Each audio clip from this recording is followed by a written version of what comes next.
En la parashá de esta semana encontramos Yetzias Mitzrayim, la salida de Egipto, que es uno de los grandes fundamentos del judaísmo, incluso lo encontramos en el rezo, y nuestros sabios nos dicen, generación tras generación debemos recordarlo, día a día debemos vivirlo, etc. Luego de la salida en la práctica de Egipto, Dios le da una serie de instrucciones a Moshe Rabbeinu, y entre las instrucciones que le da, y esto lo vemos en el Ser de Pesach, en la Agadá, en el texto que nuestros sabios armaron para que nosotros cumplamos con todas las mitzvot de Pesach, está contarle a nuestros hijos sobre la salida de Egipto.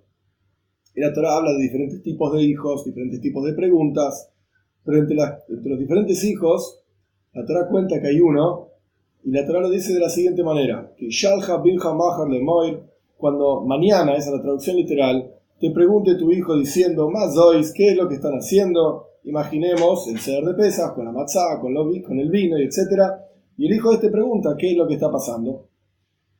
Hay una palabra de toda esta frase, que Rashi, uno de los comentaristas principales de la Torá, la traduce, la explica, y en la explicación de Rashi podemos encontrar algo muy interesante al respecto de cómo nosotros debemos transmitir el judaísmo a las generaciones siguientes.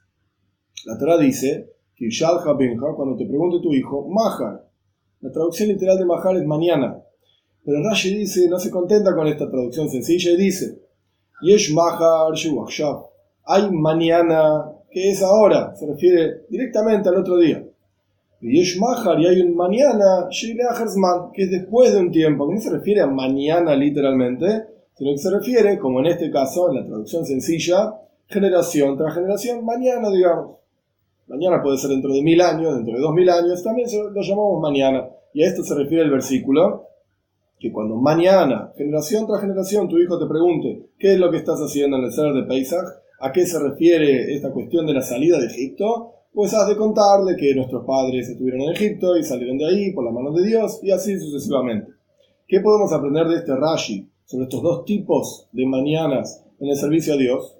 Mañana representa una generación siguiente.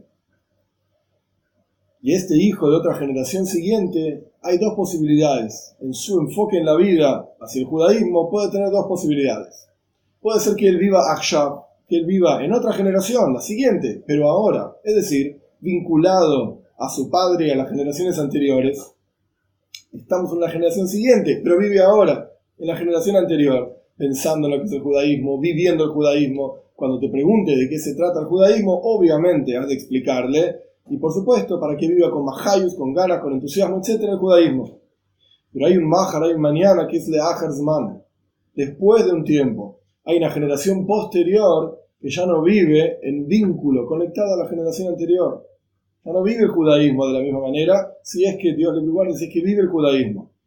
Y mahar es una generación posterior, pero vive leachar zman. Vive mirando hacia el futuro, pero no en términos de tecnología, ciencia, medicina, etc., sino que no le interesa el judaísmo, no le interesa la cadena ininterrumpida de miles de años, desde Moshe Rabbeinu, de la entrega de la Torá, etc., hacia nosotros, o desde Abraham vino hacia nosotros, y así sucesivamente, no le interesa nada. Cuando ese hijo te pregunte, ese hijo que vive leachar zman, después del tiempo, cuando ese hijo te pregunte, por supuesto le vas a contar de qué se trata Yetzias Mitzrayim, de qué se trata la salida de Egipto, de qué se trata el judaísmo. Y la enseñanza es muy fuerte. Cada uno de nosotros debemos encontrar la forma de vincularnos a ese hijo, ese bimjo, a ese tu hijo que vive leachar zman, que vive después del tiempo. ¿Qué es lo que ocurrió? ¿Por qué vive de otra manera? ¿Por qué tiene otro tipo de intereses, etcétera? Claramente es porque de alguna manera no le transmitimos hayus, ganas, entusiasmo en el judaísmo que vivimos. El judaísmo es algo vivo, es algo vibrante. No puede ser algo muerto, algo frío, seco, porque si no, Dios libre y guarda, lo que generamos son binja, son tus hijos, que viven mahar, viven mañana, una generación posterior, pero leachar zman. Les va a interesar otra cuestión. Y esta es la enseñanza que es muy fuerte y muy importante. Cada uno de nosotros tiene que ver la forma de transmitir el judaísmo para que sea algo vivo, con ganas y entusiasmo.